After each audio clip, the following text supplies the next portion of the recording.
My name is Brittany Scott, and I am the athletic trainer with women's soccer. Softball means so much to me.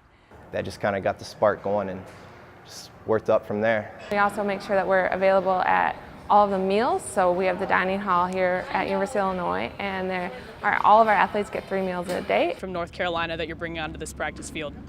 Well, that there are some things we need to correct. Simple as that, some things we can't do. Where does that mentality come from? Ever since I was in high school, I've always kind of been the underdog.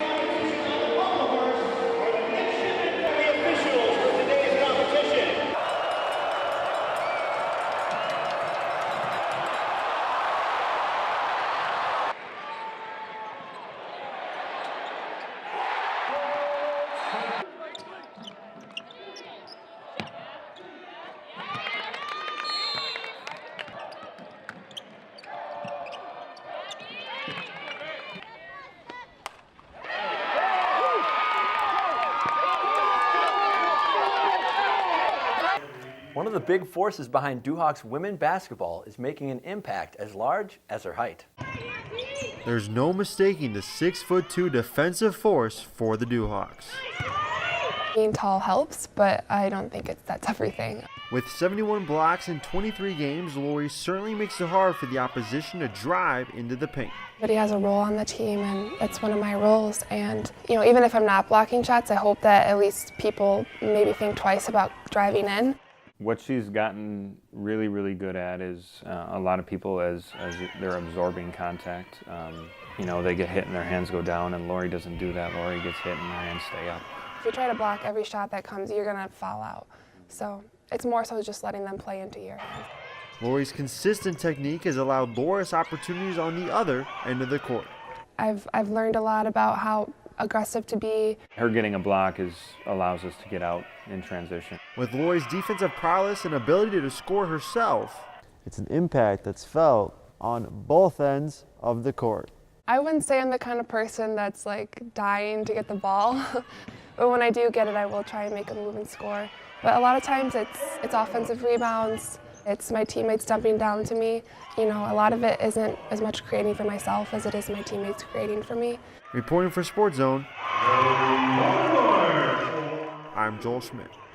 Hooray, it's spring. Joel, it's actually still snowing outside. Okay, well not quite, but with the start of spring training, everyone seems excited for baseball and softball seasons to begin. But what happens when the excitement is quickly buried by the snow that's still falling from the sky?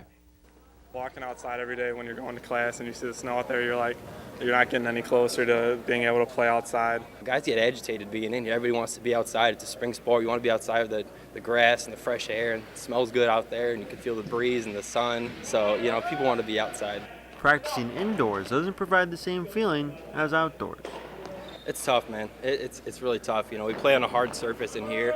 You get different hops off the ball, and the ball, it jumps on you. Sometimes it'll seam and shoot up on you, whereas outside it stays down a lot more on the grass and in the dirt. We have the white backdrop, so it's hard to see a ball when it's coming at you.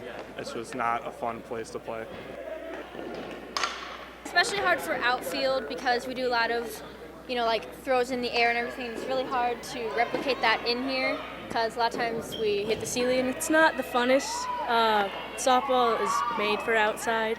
We're supposed to play on grass and dirt, but we play on this pretend floor. I'm not even sure what it's made of. A problem that moves from the gym to the training room.